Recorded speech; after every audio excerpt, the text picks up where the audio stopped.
Hi, welcome back to Guessagaingaming, playing Age of Wonders Planetfall.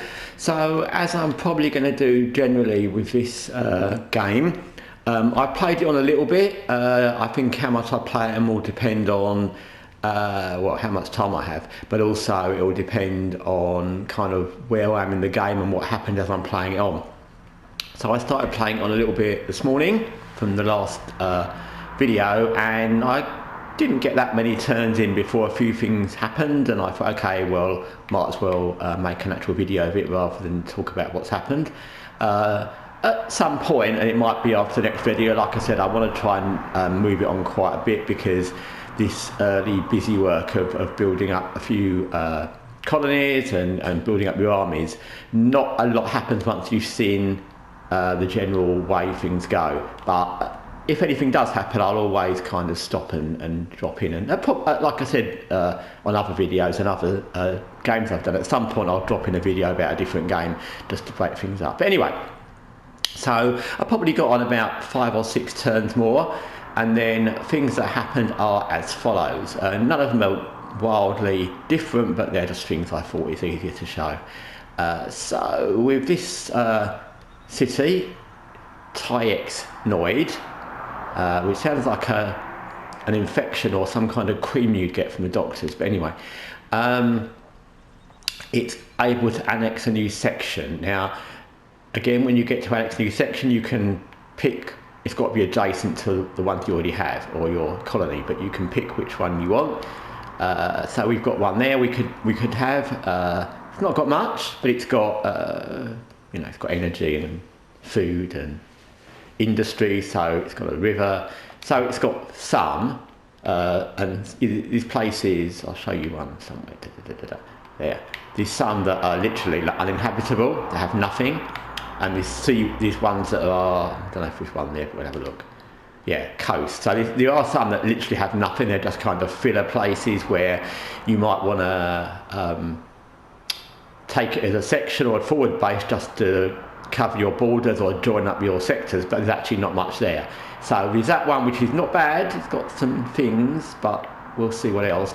There's also one here which I already looked at, which is good and bad. So it's got food, power, the same as the other sector. It's also got I'm not going to be able to say this right, but it's got an S-Tech essence pool, which sounds like a thing you'd do at a spa. Sounds really nice. And it's also got a Cosmite spatial rift, which would be useful if we could take it over, because you get 5 Cosmite every turn, which would be very useful, because that's always useful. It has got a negative, which is an essence gash, which is minus 20% energy. But those things you can later on, I think we've already got it, there's a tech, I'm just going to check actually. You can, it will be in that one, won't it? You can remove hazardous areas. I probably won't be able to find it now because I said that.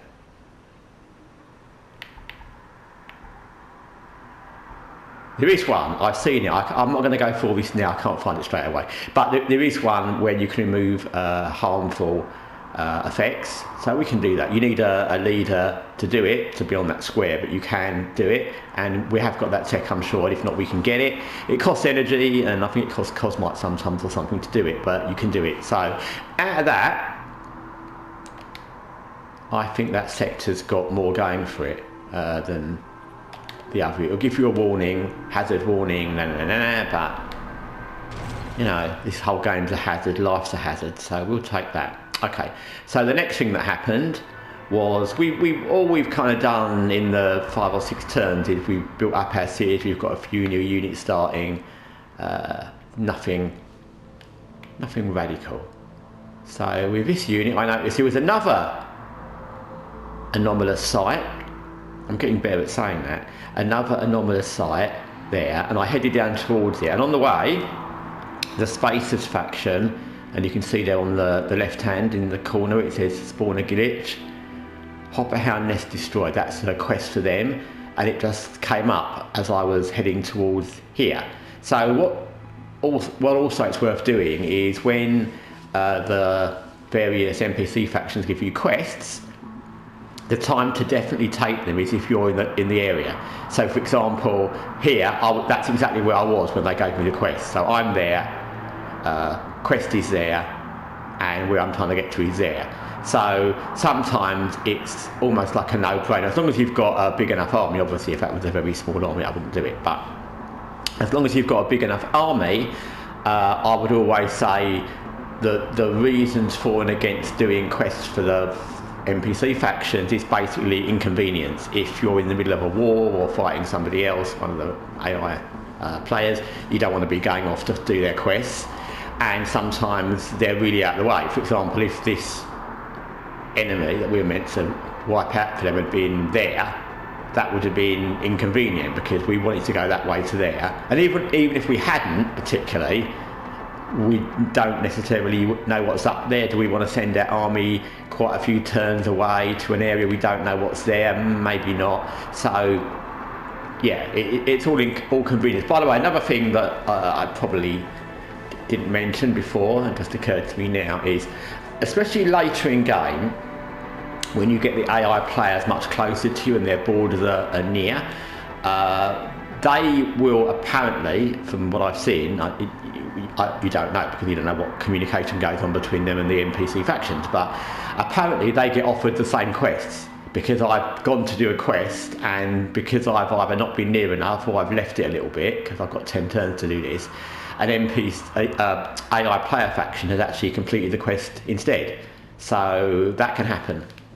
It won't be the end of the world. Obviously they'll probably get the bonus and the reward, whether it's a friendship bonus or whatever, but it also means that if you're sending your army a long way to do a quest, suddenly the quest can be gone because someone else has done it. So which actually sometimes is quite good actually, because you don't want to do it and someone else has done it for them. But anyway, so we've got that there. Another thing which I thought I'd mention, I was going to do it off video, but then I suddenly thought I'll do it on, is operations, which we have none set up yet. And I'll probably explain this in a previous series of videos, but not in this one because I've not done any yet. So what this is with all the research you get these different things you can add to your society. They all take a little bit of time and you have to use energy to do them. There's an awful lot. There's a limit to how many you can do, and some you won't particularly care about. And then you've got these other ones, which are the ones you can use in battle sometimes. So you've got battle ones, you've got tactical ones. So you've got these ones which are kind of strategic, which you can use anytime, providing the situations are right. Some of them are quite useful, some of them you can't be sure if they are useful. That one sounds good, but I've used it often, I'm never quite sure how useful that is. It sounds good though. Internal purge. Some of them that can be useful, that deploy monitor, where you can stick a monitor basically somewhere to see if there's any enemies moving around in an area you're not in. Some of these can be useful. Gain 2 tactical operation points, which means you get more points to use on tactical operations in a battle. And then you can also set up these operations, which are the ones you actually use in a fighting battle situation. And they're probably the more important ones to concentrate on, although they can all be useful when you get to a difficult battle. If you haven't got these, especially the battles where you play yourself and it's like a balanced battle against an AI player or an NPC faction that's got a very even army to you, these can be the difference between losing and winning. So Shredder Bomb is what it is. You deploy a bomb. You have limited amounts of these things you can do, and they all cost little points. That little thing next to priming cost, that's what they cost in the battle. But they can be very useful, so I think we'll do a Shredder Bomb.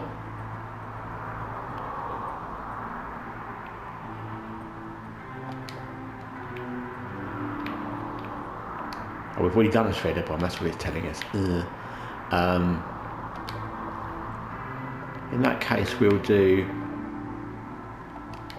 that, because I like that one.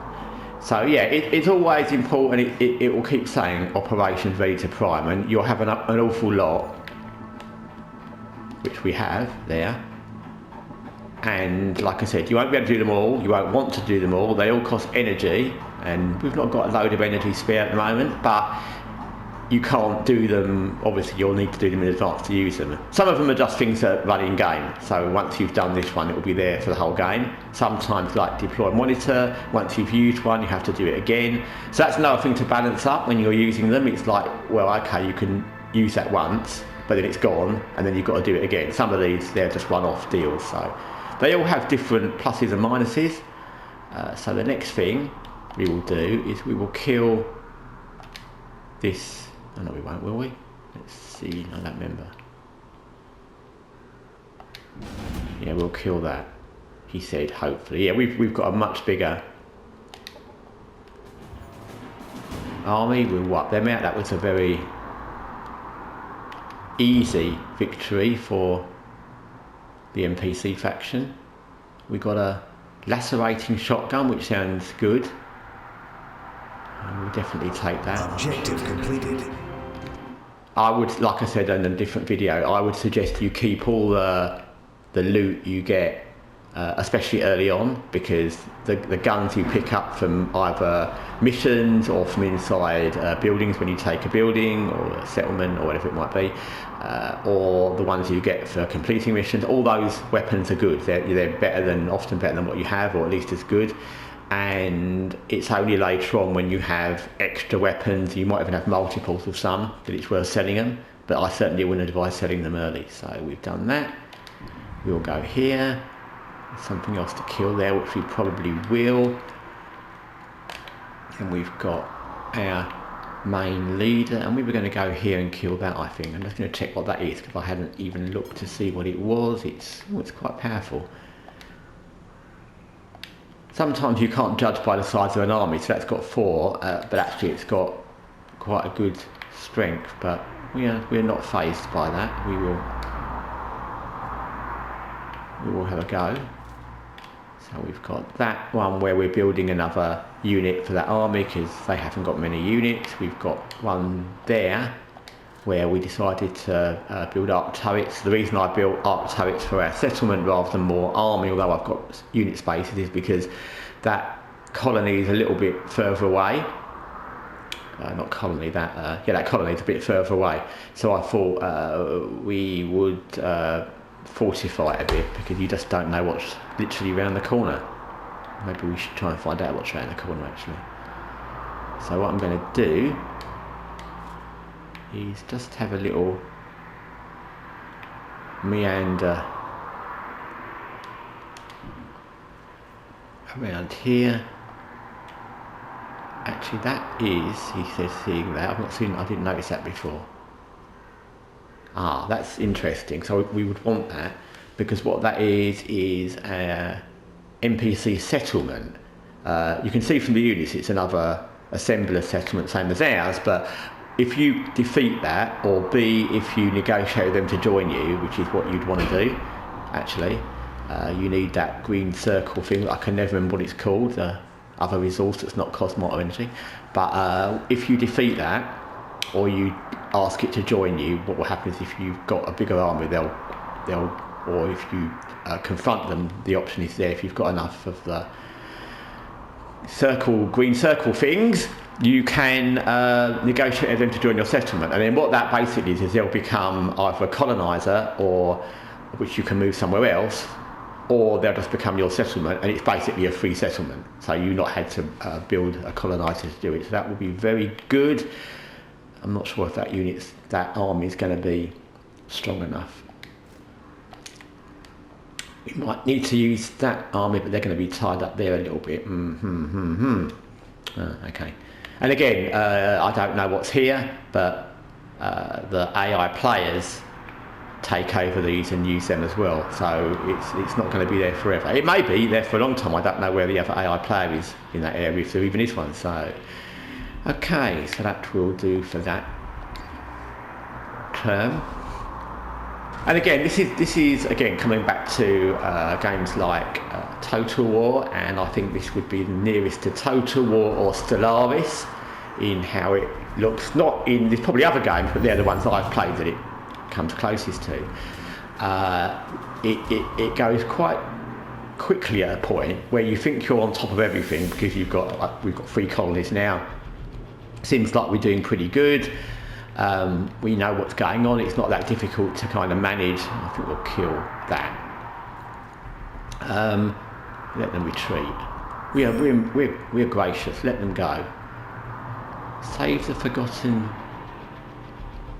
caskets emerged in the dirt. We'll save it. Not quite sure. What is that? We get a free unit.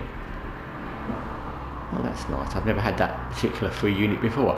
Yeah, so you go very quickly from a moment where you seem to be on top of everything, and you've got actually getting that free unit works out well with our attack on that settlement. But anyway, because we needed a bigger army. So yeah, you'll go from the moment where you think you're completely on top of everything that's going on. You're aware of all the things you're doing and trying to do. And then suddenly, because you've been building, you've got more colonies, you've got more armies, suddenly there'll be more trouble with the NPC sections, or get a colony upgrade. Let's transfer it to there. We don't really need the food. Yeah, you'll suddenly find that the map suddenly seems a lot bigger. And you've got, I think it's one of the games I'm playing myself in my Galactic Empire, where I've got 7 colonies or something like that, and they're really spread out, and I've got like similar amounts of armies plus little armies in forward bases, and I'm fighting on different fronts, and suddenly it'll become again like Total War or Stellaris, where it's hard to kind of always remember what you're doing at every settlement and what every army's doing and what you need to upgrade and what you're researching. So it can shift fast. Let's see, we can either continue to build that army, or we can build a settlement. Let's see, there's not anything.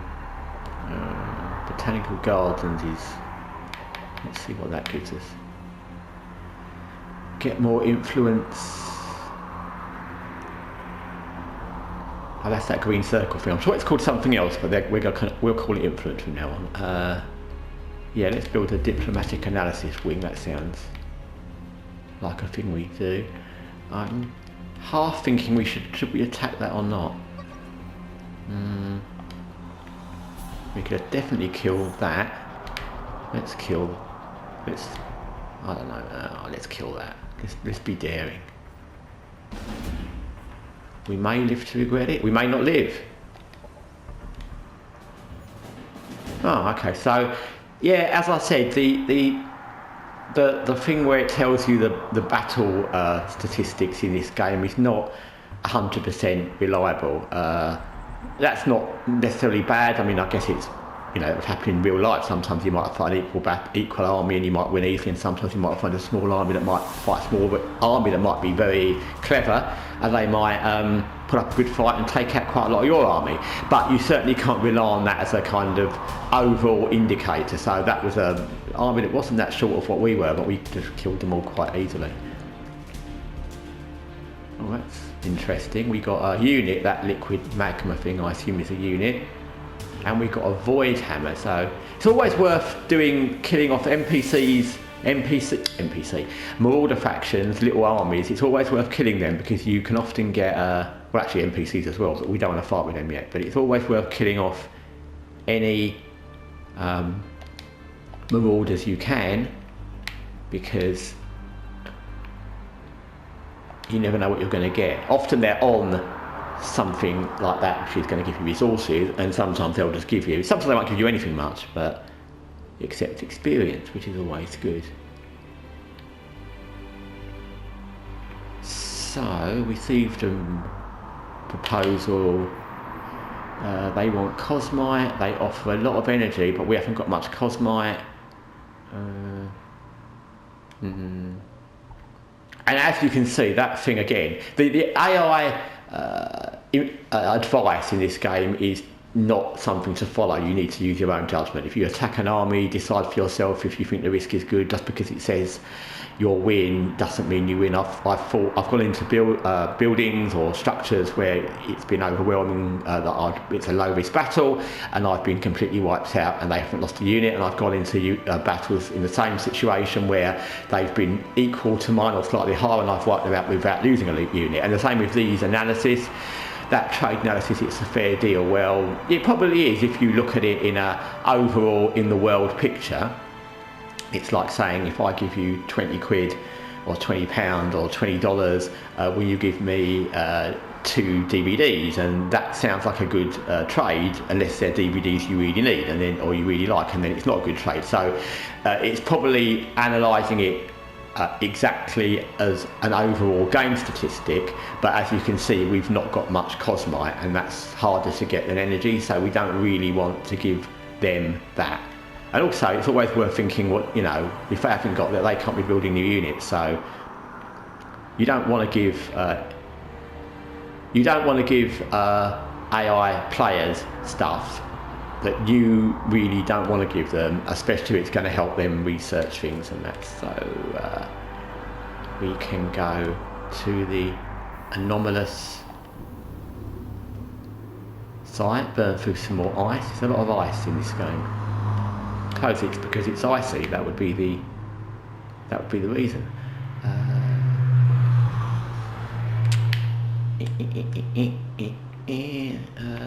think that's everybody moved. Oh, we've got research, and we've got a Paragon faction demand. They want Cosmites.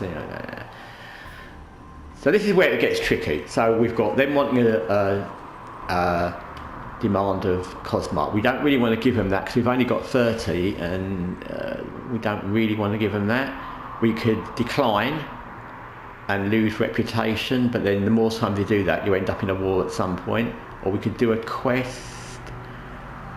I think on this occasion, although I'm going to regret this, we're going to do a quest. And what is the quest? Destroy something. Where is it? It's not too far from where we are, although that army needs to be bigger. So like I said, the problem with picking random quests for them is you never know where it's going to end up being, but okay, it is what it is. We've got 10 turns to do it, so we're going to send that there in a minute. Okay, so we've got research to do. I like void technology, it just sounds so cool. Localized void drift, void barriers, yeah, that sounds good. And here, Dawn of a New Dawn, Hero Resurrection Protocol. I've actually never had to use that, but what I'm assuming, maybe what happened in this playthrough, is that if a hero dies, you can bring them back to life because they can die. So I assume that's good. And I've always picked that as the one out of this tier that I do first, although I've never used it because I would think it's something you want to use if you need to. I mean, as I've said before, with this game,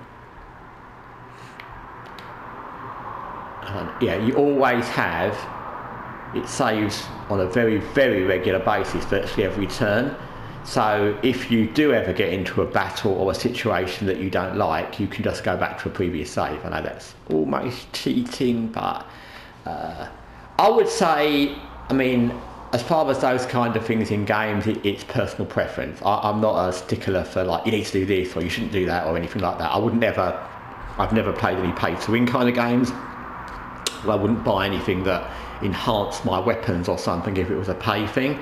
But apart from that, I don't really play those kind of games anyway, so I don't have those kind of games where they have that option. But as far as whether you save and go back and restart things, I think it's personal choice. I don't think there's anything good or bad, it's just what you want to do. So in some games, it's almost good to lose because you sounding contradictory, you win because sometimes you lose, but that gives you experience. Sometimes you lose and it means you lose some units that you didn't really want anyway. There's various reasons why losing can be fine, and sometimes you lose and it doesn't matter that much. In a game like this, which is very kind of long. You're building up to an end campaign. The actual busy work of building your empire before you even get to anything much takes a long time. My kind of thought is it would be not good to lose a leader anywhere. Well, if you lose one, maybe later on, if you're in a big war with the AI, maybe then. But you certainly don't want to lose one to an NPC faction or doing a quest early on. So I would just go back to a save. But that's me. You may view it differently, and that's your prerogative.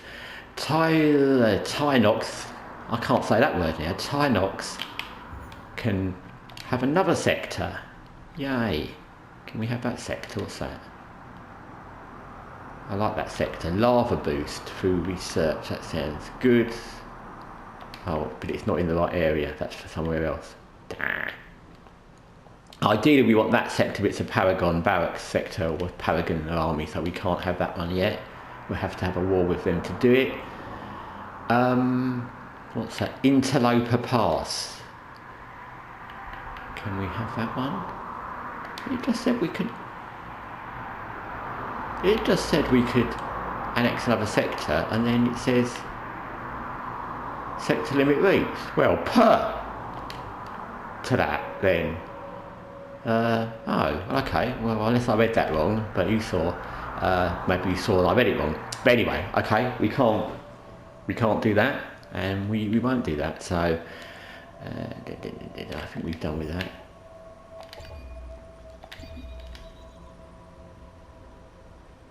And I think with most games, I mean, I said to you various videos about various games, I played quite a variety of games simultaneously, and sometimes I even drop into different games simultaneously. So I'll be playing, 5 or 6 kind of regularly, and then I'll just pick up another one, or I'll just go back into another one like when I want to try something different. And I definitely think for all games, actually, it's unless it's a game absolutely back to front, and the game I would cite, and you'll be shocked to know this is Watch Dogs Legion, which I could kind of play blindfolded. But apart from that, maybe XCOM 2, maybe Phantom Doctrine, because I play both of those games a lot. Any other game, it doesn't matter whether it's a turn-based or not, the more you concentrate on one game or 2 games, the easier it is to come back into it and know what you're doing. When I come back into this game this morning, and the last time I played this was probably when I did the last video, so that was probably 2 or 3 days ago. It took me a while to remember what I was doing and why I was doing it, and this is not the biggest map reveal I've had. I've got much bigger maps in the games I've been playing off video, so okay, he's still going to be, or it's going to be looking at that anomaly. What do we want to do? I'm going to go for that,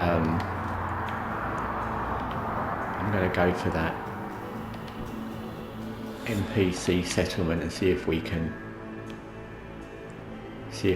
get them to join us, and we get a free settlement. Up here we have quite a nice little army because we've got that spare thing. So we're going to attack whatever that is. That will be a victory. Take some materials. That's interesting. So there's some random marauder faction, and then there's the Hotel Cauliflower, which is going to be occupied by marauders, but that gives you happiness bonuses and food bonuses, so that would be quite a good thing to have.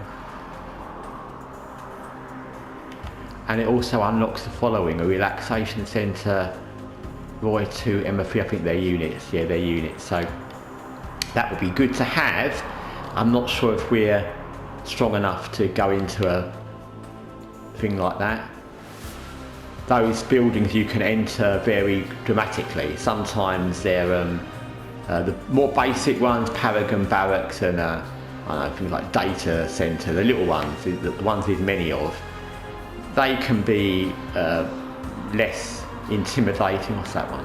So like DNA Vault, for example, that's probably got less army inside and what that is, because that's a much bigger area. It's much more important one. So, and like I said, you can't take more than your army. So if we've got an extra unit, that unit can't go in. We only can take the one we have. It's always worth taking around an extra unit or an extra two. If you pick one up, take an extra couple of units, because assume that at some point one of your units will die, or more than one, and then you've got someone to put into your army, especially if you're far from home, which we are. So what are we doing? We've still got, bearing in mind we've got that quest down there, we've still got 9 turns, but it's across mountains, or it's going to be around sea. It's not going to be an easy thing to get to, so it's going to take a few turns to get there. I have to remember that. And over here we're going to that. Okay, we're just going to do one more turn, then we're going to end this video, I think, because there's going to be quite a few things going on, including that anomalous site, the NPC quest.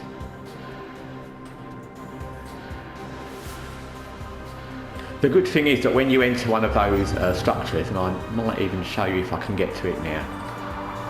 Yeah, so when you get to that, I'm not sure if that's going to be the enter. Yeah, when you enter the site, the good thing is, and this is very good actually, I'm really glad that it works like this. It will say enter, and you can see that their army is a lot more powerful. That, again, as I said earlier, that doesn't necessarily equate to a loss, because sometimes I've beaten those odds without losing one unit, and sometimes they've destroyed me and I've lost everybody. But what you can do is use that as a guide to what's there, and then you can just press retreat. So you can just go if you're not ready for it, or you don't want to do it yet, or whatever. So we've got a whole lot of things we can do here. We want to build another unit for that army, because they're going to have to go down to sort out that NPC quest. We've got another thing we can do here. Oh, okay, we've got a whole lot of unexploited sectors, as they call it. So I would like more energy, wouldn't we all? Yeah, we'll produce some more energy. Always beyond that. And that one, I'm not sure what's going to happen here. Let's see. Ah, okay, so that's good. I'm not 100% sure, and I have played this quite a bit in my own Empire playthroughs, whether when you approach the settlement, whether they always agree to join you if you've got enough influence, that's the word, that green circle thing, influence, or whether sometimes they'll fight you. That's why I was hesitant with a not quite full army, but I think, and I'll see how that goes, because it's an ongoing learning process. I think if you've got enough influence, they'll always join you. So they're going to join us. We've got a lot of influence.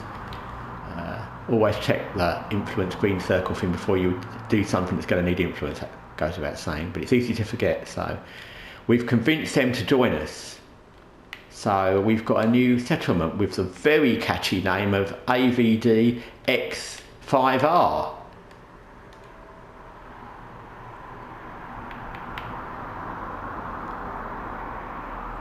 So it's going to become a...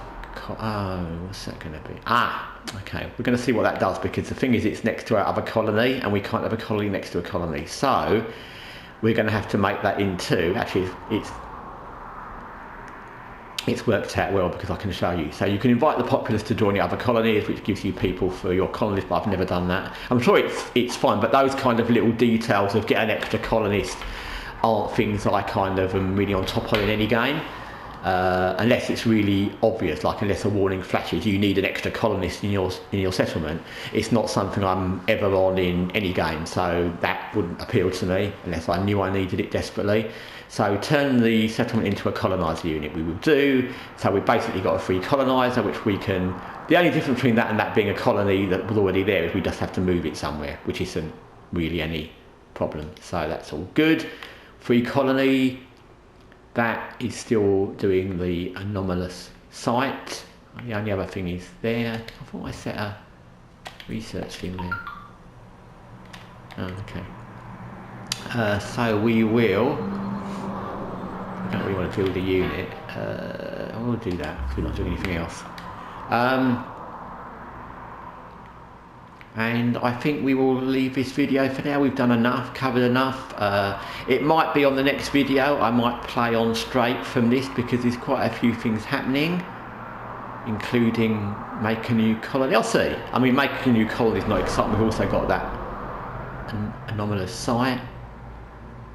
We'll see. Anyway, so I'll come back with more of Age of Wonders Planetfall next time. In the meantime, thanks for watching and take care.